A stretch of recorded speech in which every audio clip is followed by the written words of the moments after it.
랭귀지 아이덴티티와 랭귀지가 상호작용해서 컬처에서 상호작용을 한다는 거지. 완전히 취지에서 바뀐다 이렇게 또 언어 내리면 안 돼. 그거만 하면 사실은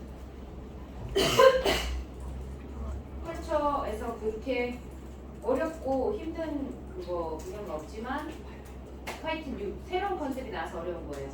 이때까지 한 거랑 달라서. 오케이? 제일 중요한 거 나온다 이제 커뮤니티브 컴피턴스. 자, 고고 파이팅! 와!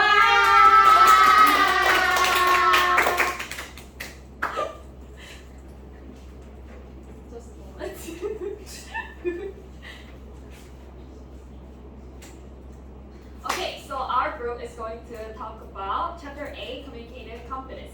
My name is Jinny Moon, and okay, we're gonna start.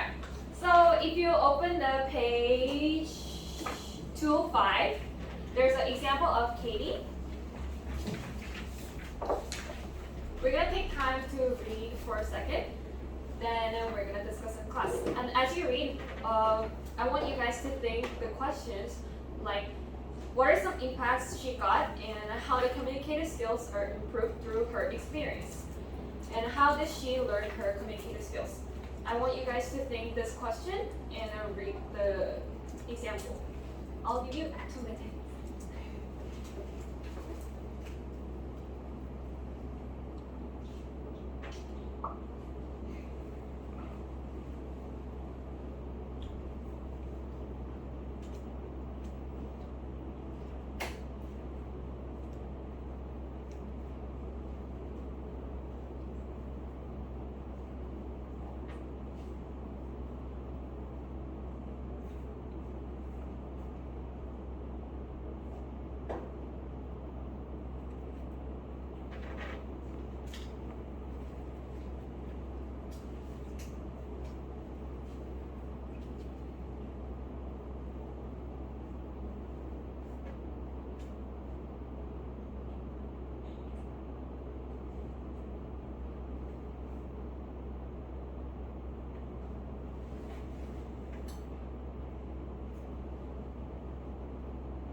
Everyone finish reading?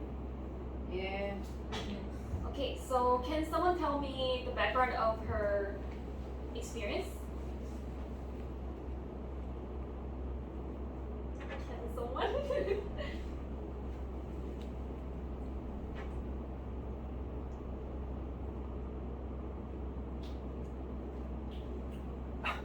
Where does she live?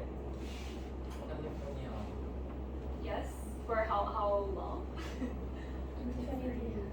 Yeah, until 23 years. And she traveled some countries. What kind of countries did she travel? Yes, Japan, Thailand, and Turkey for 5 years. She taught English in those countries. And in the middle part, her journal is written. What was mentioned?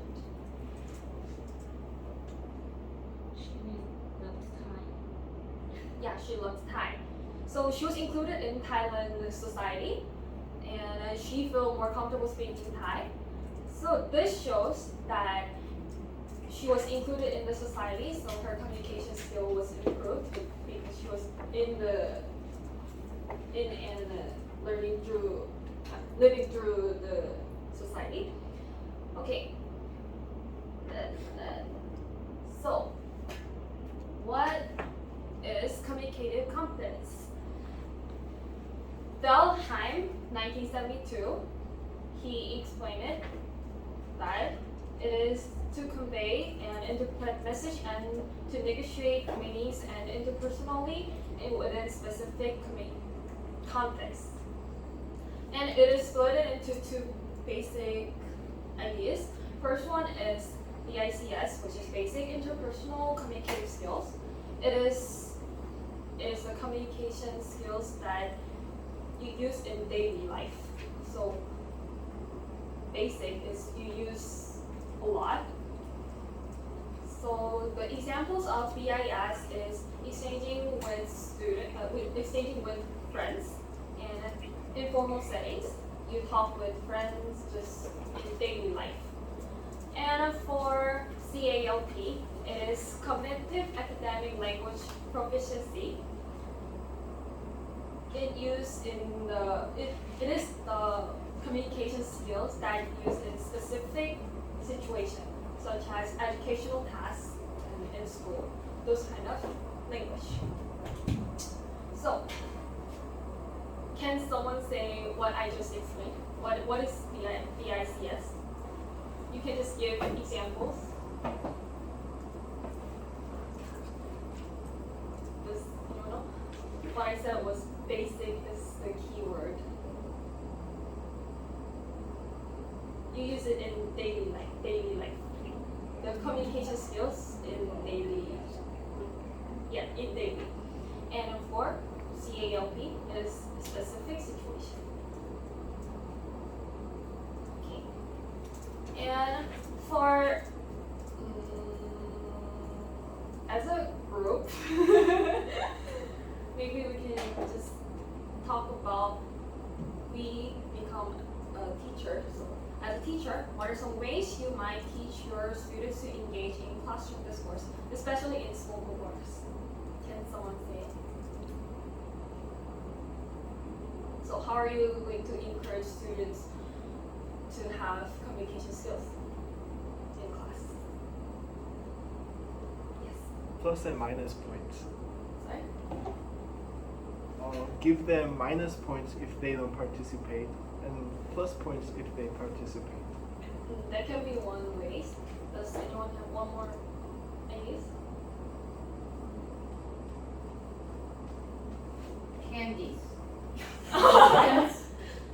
That can be the basic Yeah. classical ways to do. That's really, really true. I asked my sons, what subject you like most? He said, I love social studies and histories. I said, most middle school boys hate this class. He said, no, our teachers always bring candies, chupa chups, and chocolates.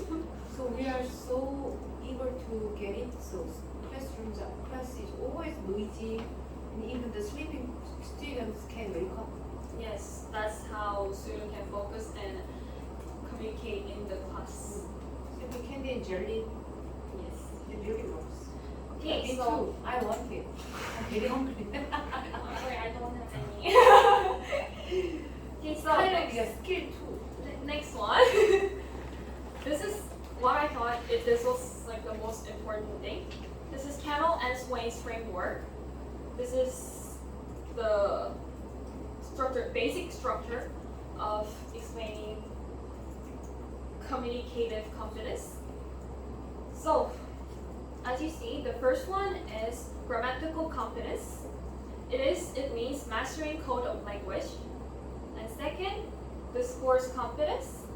It is ability to connect sentences in conversation and to form a meaningful whole out of the sentence. So making sentence meaningful by connecting. And third one, sociolinguistic competence. It's kind of switched. It is the ability to follow social cultural rules of language. It requires to know social context in language, such as role of participants and a function of interaction. So you have to know about social, basically. And for fourth one, strategic competence. It is ability to use verbal and also non-verbal communicative technique to cover up communication or insufficient competence, such as avoidance, like the past group mentioned, avoidance and repetition, like we did in behaviorism. Yeah, those kind of things. And then first one and second one, so grammatical and discourse. This is the use of linguistic system. And for third one and fourth one, social linguistic and strategic, it is functional aspect of communication.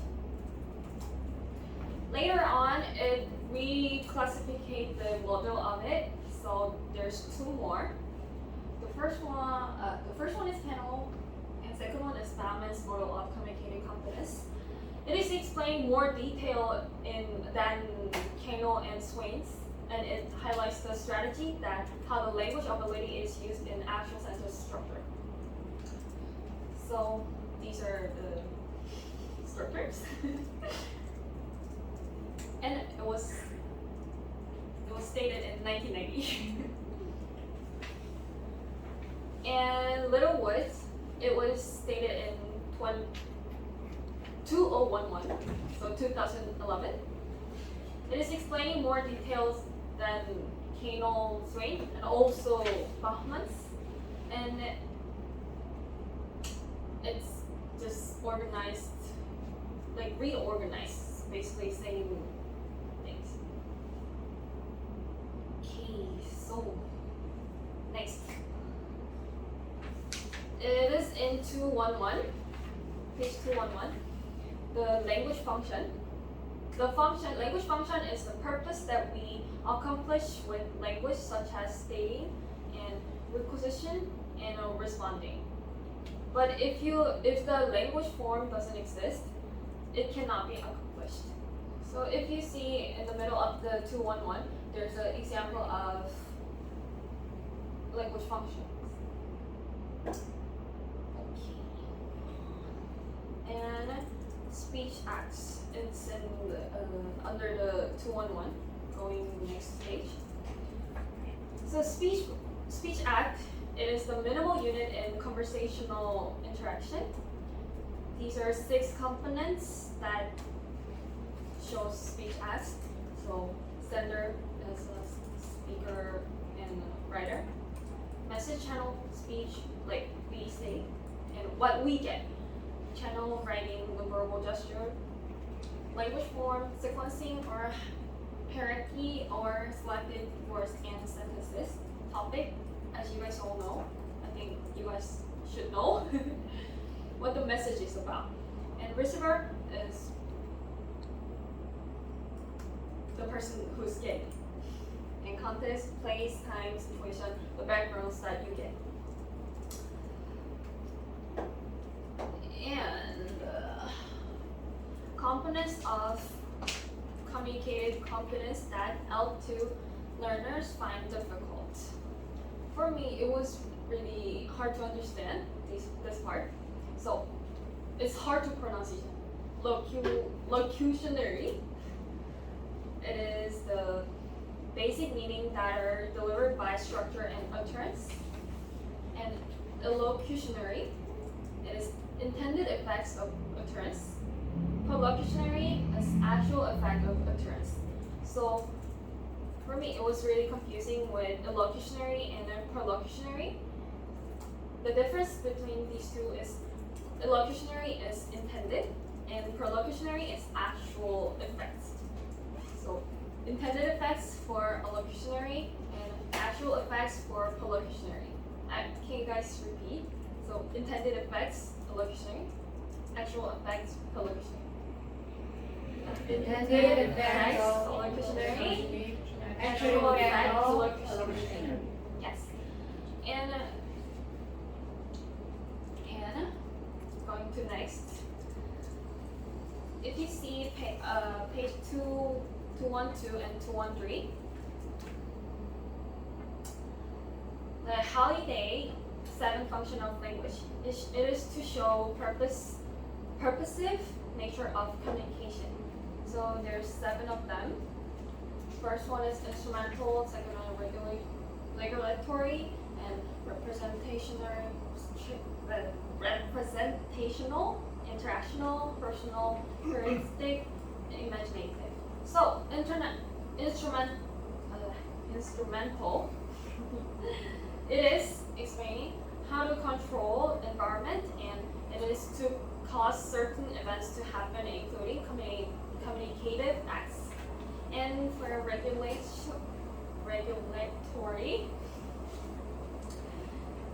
it is also to control events, but it is setting the limits and maintaining regulation. That's the difference between instrumental and regulatory. For third one, representational, it is to convey information and knowledge. Fourth, interactional, maybe you guys can figure out by the word, to keep channel of communication and social maintenance. So personal, your personal emotion and expressing emotion and feelings. Heuristic is to acquiring knowledge and seek to learn. Imaginative, to creating image and stories. In one sentence, different types of functions can be included. So not one thing just go into one, but many different things can be included in one sentence. And later on, there's a specific detail function are mentioned too. So if you see 214, there's an example in the top of it. Apologizing, thanking, asking for and offering help, complaining. These are the examples.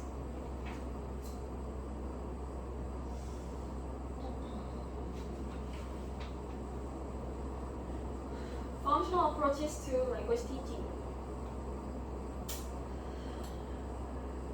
Notional functional syllabus. It is most popular and practical function. Practical application of functional description of language. So you have to know about this because it was used a lot, and it became the most important part of L2 learning. It is including identifying, denying, and reporting such things.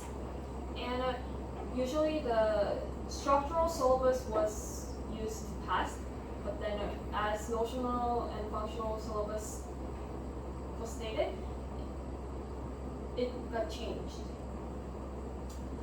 So these are the functions, communicative functions that use nowadays. Can we read together?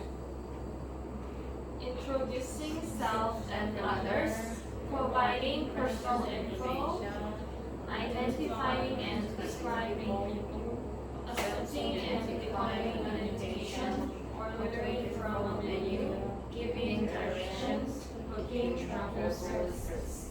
These are the communicative functions that we use a lot. Okay. Interactional competence. It applies social constructivist perspective. Can someone tell me social constructivist perspective? We learned it very beginning of the class, beginning of this lecture. What she told us. What is social constructivist perspective? Interaction. Yes.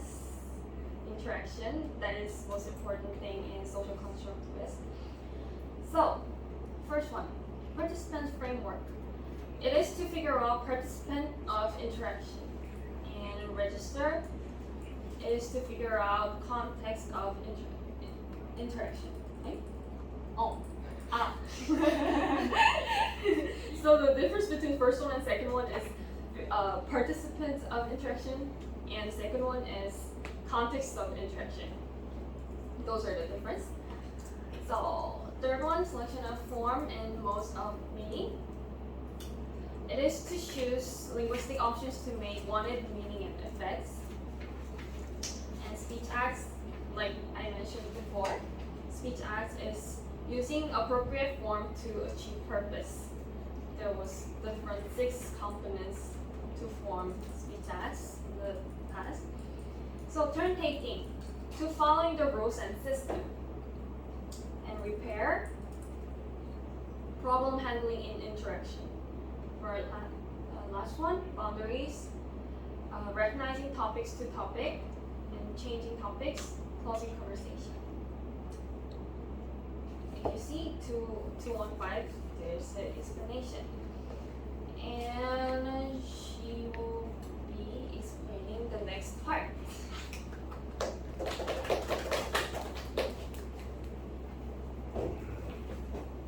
Hello students, my name is Hannah and I'm gonna start with discourse analysis. And before we start, to make successful interaction, we need to understand a number of aspects in communication, like discourse in this PPT, and some conversations and styles, and even non-verbal things. And now we're gonna look through those aspects starting from discourse. So technically, discourse means any stream of words that extends beyond a sentence, which is marked by exchanges with another person or persons.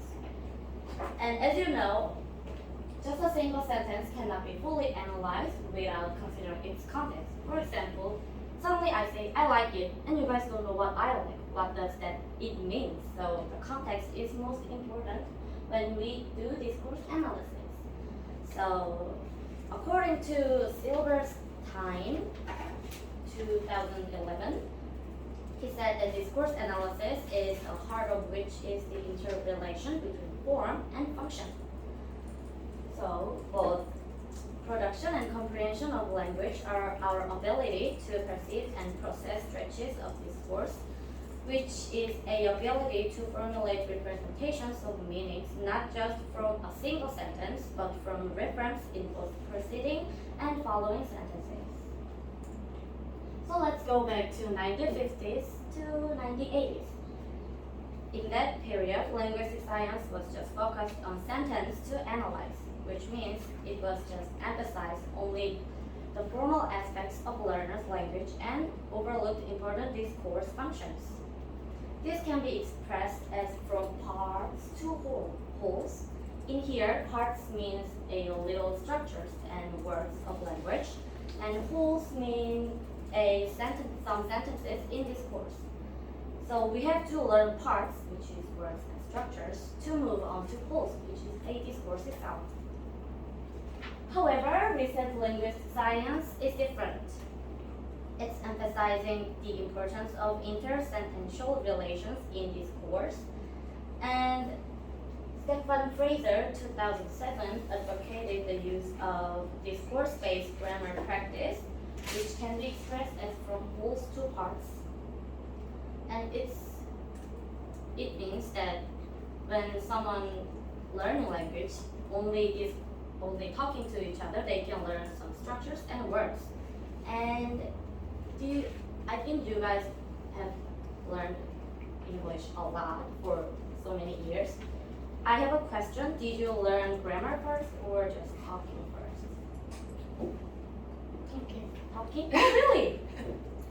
When did you start your My uncle is an American, so yeah, I talk with them. So you didn't learn grammar first, and did you get that grammar thing when you talked to your uncle? Not really. Not really. Oh, really? Then one more. I also went to English kindergarten, so I think I started with speaking. Great. I want to introduce my case because it's not English, but I can speak Japanese. But I started it by listening, like listening others talking in Japanese and talking with Japanese friends. And I never learned about Japanese grammar, but I can speak like native Japanese. So I think this is a really effective. Okay, and then now let's move on to conversational analysis. So, at the late 20th century, there was a movement from objectified empirical cognitive analysis to social and contextual orientations in language and language acquisition. And it's kind of similar to among three perspectives we have learned, and who can answer?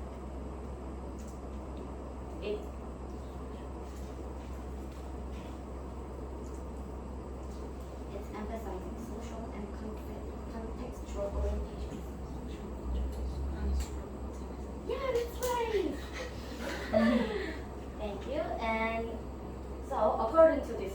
conversational analysis showed up, and this means an area that invited the reconceptualization of language and the acquisition of conversation competence, the recognition and reproduction of conversations for accomplishing certain functions. So we're gonna briefly look at 8 components of conversational competence. Before we start, let's read out these components out loud. Attention getting, topic nomination, topic development, clarification, topic clarification, repair, shifting, avoiding, and interrupting, and topic termination. Thank you. And when we try to start the conversation, the first rule of conversation is getting listeners' attention. For example, babies cry and yell to get parents' attention. It's kind of similar. However, when they get older, some verbal and non-verbal conventions are assimilated.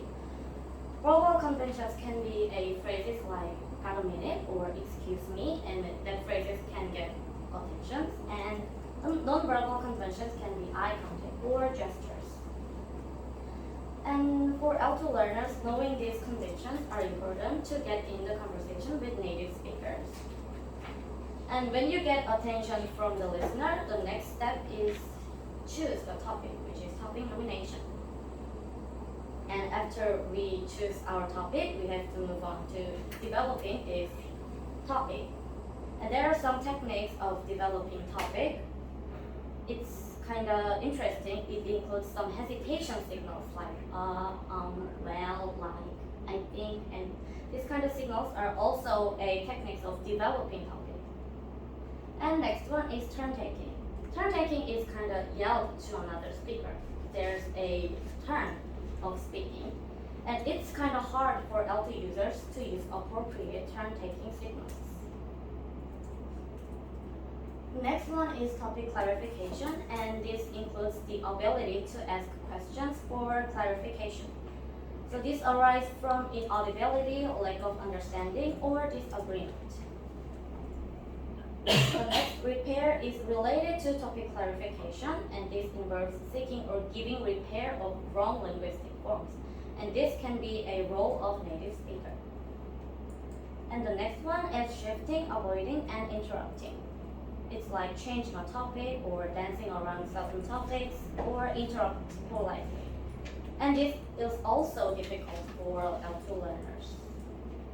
The last one is topic termination.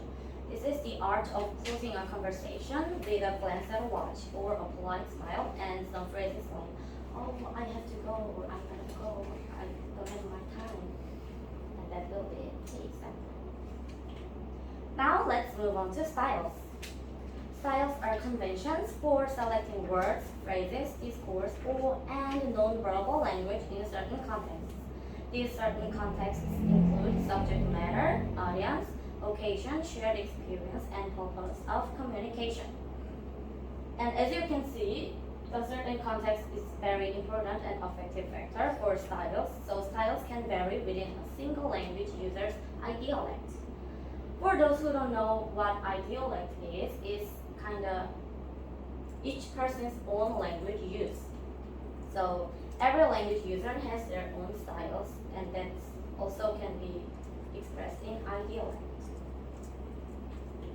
And there's a clarification of speech styles by Martin Juice. There's 5 steps, and the first one is oratorical situation. It needs carefully planned wording and exaggerated intonation. Example can be a public speech of president or minister. And the second one is deliberative. It's kind of more impromptu than oratorical. Examples can be formal news interviews. It's not that formal when we compare to oratorical situation. And the third one is consultative situation. It's formal enough that words are chosen with some care, but not that formal when we compare to oratorical or deliberative situations. Examples can be doctor-patient conversations and also some teacher-students conversation like consulting them. And the fourth one is casual. These are conversations between friends, colleagues, or family members, and there's no need to guard the words. comfortable conversation. And the last one is the lowest level of formal thing, and it's intimate and personal. It's complete absence of social inhibitions, and examples can be talks with lover or very close friends or very close family members. Now, when we talk about style, we have to know the notion of register. Register is related to stylistic variation, but enables people to identify with a particular group and maintain solidarity. For example, doctors have their own wording, and scientists have their own wording, and even teachers have their own wording, and this wording makes them different from other groups, other social groups. So register can be expressed as the different language use of each social group. And some of you might think that, oh, register is kind of similar to dialect, because dialect also represents the region where the speaker came from. That's correct. It's kind of similar, but isn't the same thing. And also, it's hard to distinguish, but you have to know that register and dialect isn't the same thing.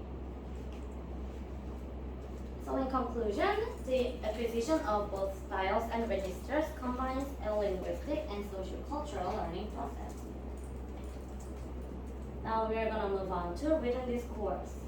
According to Ulla Corner, 1996, writing is a cultural phenomenon, and learning to write in an L2 is not just an idiosyncratic variation, but involves overcoming or recurring patterns of organization and rhetorical conventions from the student's native language and culture.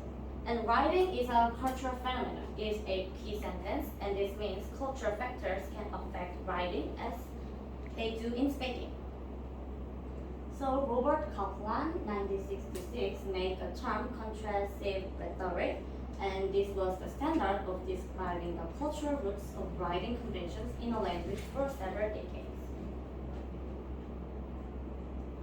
However, the term of intercultural rhetoric showed up.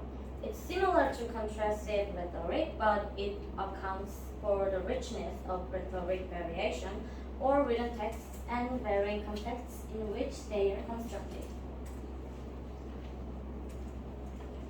So about Kaplan, he made schematic diagram of how three language families, English, Semitic, and Oriental, conventionally organize an essay by describing them as doodles, which is dakso in Korean. The first English essay goes like straight line, and the Semitic essay was like jagged set of lines. And third, Oriental languages were spiral, which is daseonhyung.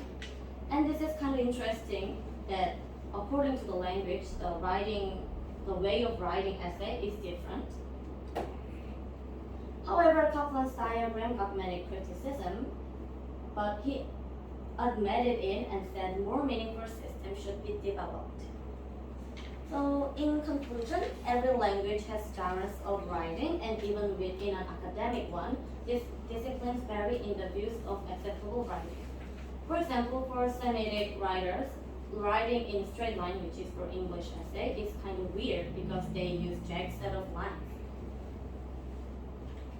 Now we are going to talk about pragmatics. So pragmatics constraints on language comprehension and production may be loosely thought of as the effect on strings of linguistic events. So here is an example, and I hope you to read and with two people. So who wants to be Stephanie? Oh, okay, thank you. And who wants to be Abel? I'm good. Oh, thank you. Then we start. Hello. Hi, Steph. Is your mom there? Just a minute. Mom, phone. I'm in the top. She can't talk now. Wanna leave a message? Oh, I'll call you back later. Bye.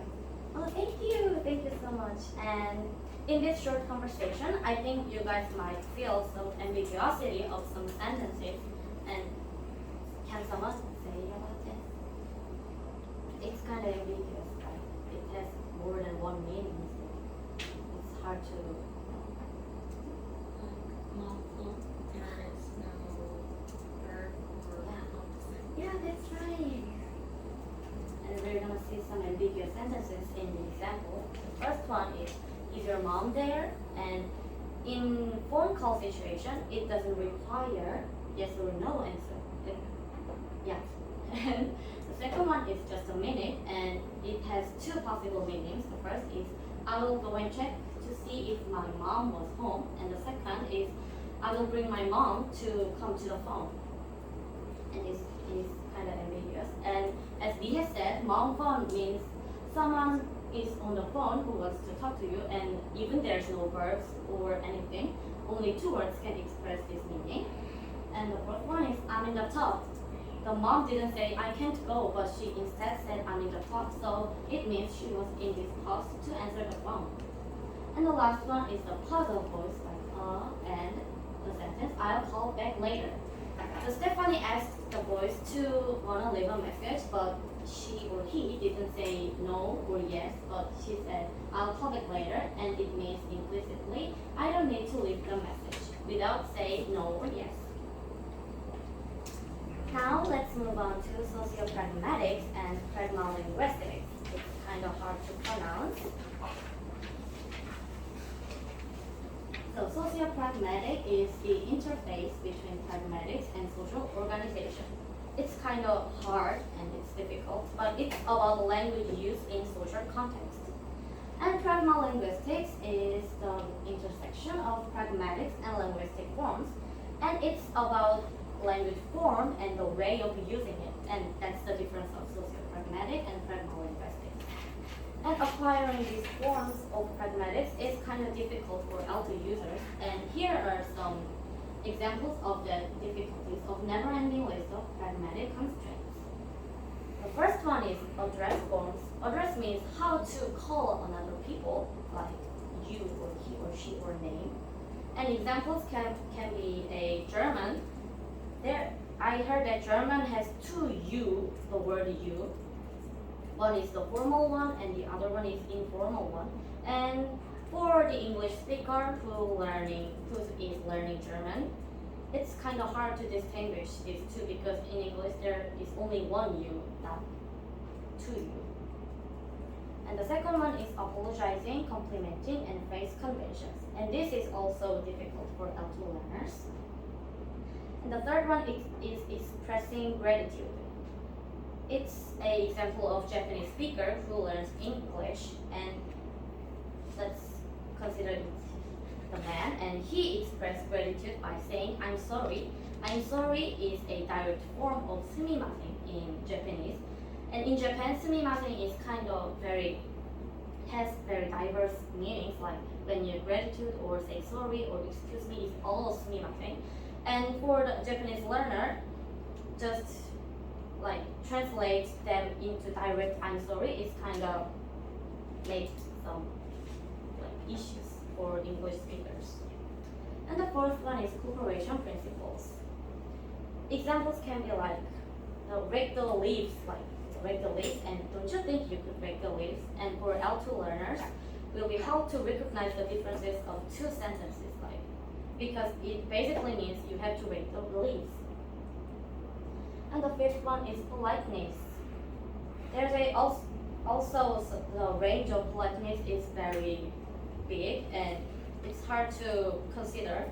I humbly beg you to consider my situation and just, oh sorry, there's a gap between that sentence. But for L2 learners, it's kind of hard to determine the range of. Now the last is language and gender. The effect of one sex on both production and reception of language was one of the major pragmatic factors.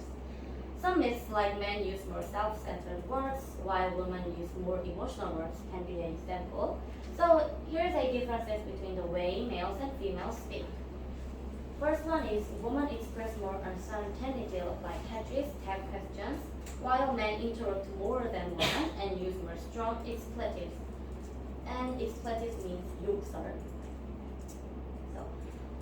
And the notion of sexist languages. It calls unnecessary attention to one gender. Examples can be a policeman or stewardess or waitress. However, but we don't use that anymore. We use rather than policeman, we use police officer and flight attendants. And also, Mrs. is kind of word that we don't use anymore because it feels like woman is property of man. So current constructivist positions prefer to view gender as one of many factors that enter into communication. And next one is corpus analysis, and that will explain by Tony.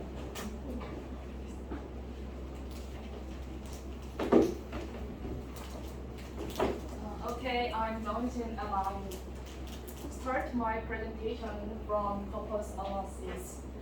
Corpus analysis is a linguistic approach that utilizes computer analysis of language, and Bengali answer says corpus analysis strength is empirical nature, and it emphasizes naturally occurring language. And after the advent of computer science, people analyze language as it is actually used with big database. So empirical nature, naturally occurring, and it is actually used. It is all similar meaning. So I think empirical, nature occurring, and actual use is the key word of corpus analysis. And let's repeat after me, please. Empirical, actual occurring, actual use. Empirical, actual occurring, actual use. And one more time. Empirical nature, nature occurring, actual use. Yes, thank you. And corpus analysis identifies three categories. First, identify word frequency and co-occurrence. Co-occurrence means, for example, the word idea is usually very used with the word good, so good idea. And page 230, there is classroom connections in this part. And is there any other examples about co-occurrence than you know already? I'm not sure, but Yes. like I think peanut sandwich or peanut butter would be put together. Yes. So it would be. Yes, butter or sandwich can use with the peanut or the other things, then you already know. Yes, or a good idea or a good job, it is also co-occurrence. And next, identify grammatical patterns and discourse analysis. Discourse analysis means, for example, function of intonation. So 소리의 높낮이로 담화 분석을 한다. It means that. And next, page 231 is nonverbal communication. Nonverbal communication means how you say it. So gestures, body language, eye contact, or physical distance, and the other nonverbal messages. And nonverbal communication includes in words sending and receiving modes. Other part called nonverbal communication as the silent language. And in this textbook, it also called it as hidden dimension of language. And page 232, there is the word hidden dimension on last paragraph. And the expression of culture is long bound up in nonverbal communication. And there are some kinds of nonverbal communication. First one is kinesics, and page 233, eye contact, facial expressions, prosthetics, and 234 artifacts, and kinesthetics, and olfactory images. And let's repeat it together is kinds. First, kinesthetics. Second, eye contact. Third, facial expressions. Fourth, prosthetics. Fifth, artifacts. Sixth, kinesthetics. And the final one, olfactory images. First is kinesthetic. It's gestures like this or this. And I watch my team members' gestures while they are presentation, and they are very use this to highlight their keywords or this. Your job like this. So kinesthetic convey important messages and there is some tremendous variation cross-culturally and cross-linguistically in the scientific interpretation Oh, of can you gestures. speak kinesthetics? Yes. Kinesthetics, move on to. So far everything is good, so I can judge correctly. Yeah. So start from kinesthetics because you guys did almost 50 minutes. So Then our circuit. start from olfactory dimensions. Next part.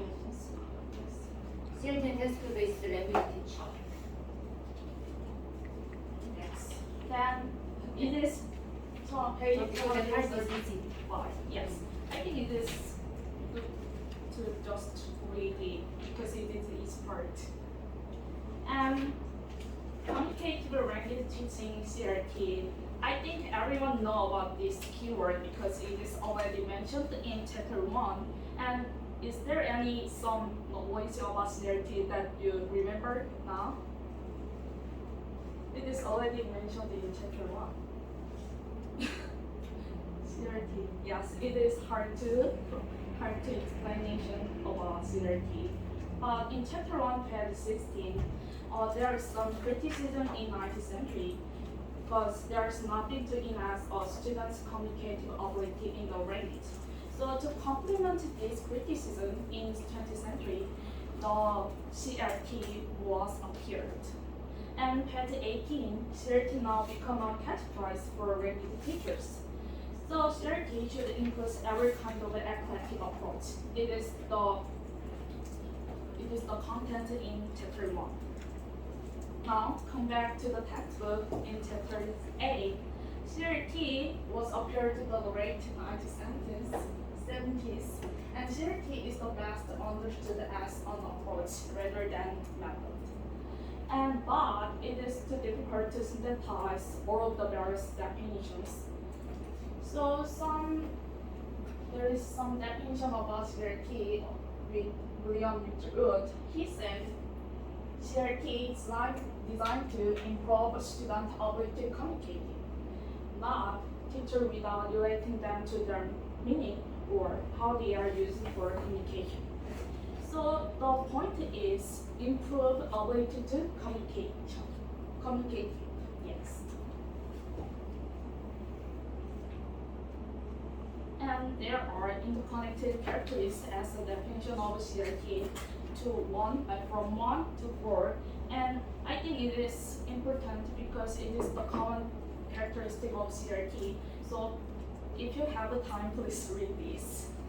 And to sum up CRT, synthetic language is implied in CRT as teachers attempt to build fluency, but not at the expense of clear awareness, direct communication. So the most important thing is alphabetic language. So let's repeat it together. Alphabetic language. Authentic language. One more time. Alphabetic language. Authentic language. So alphabetic language is implied in CRT. And page 237, task-based language teaching TBRT. And TBRT emphasizes classroom interaction, learner-centered teaching, authenticity, and viewing the learner's own experience. So, there is some word authenticity, and it is also appeared in CRT. So you can think about TBRT and CRT is really similar thing, but there's one notable characteristic of TBRT is task. So in TBRT, tasks in the classroom. So Skehan says about the task characteristic from 1 to 4. So 3 point is real world activities and 4 point is objective. So tasks should include some real world activities and students have the problem to solve in classroom. And David Noam distinguishes between target task and pedagogical task. Target task is for the all of the world, and pedagogical task is only for the classroom. And the next one is the issues of task complexity has begun to be unraveled. So Rome suggests that a number of parameters of a sequencing test to gauge the task complexity But the other one suggests that gauging complexity by cognitive complexity, communicative stress, motor factors, and processing demand. So, TBRT is an approach that urges teachers to focus on many of the communicative factors. So, CRT and TBRT approach are important about focus on communicative factors. And to accomplish a task, learners need to have sufficient organizational competence and elocutionary competence and strategic competence. Elocutionary means 발화예요. So 발화의 능력을 가져야 task, to accomplish a task. task를 성취할 수 있다. Yes. And thank you for listening our presentation. 네, 몇 시간 지금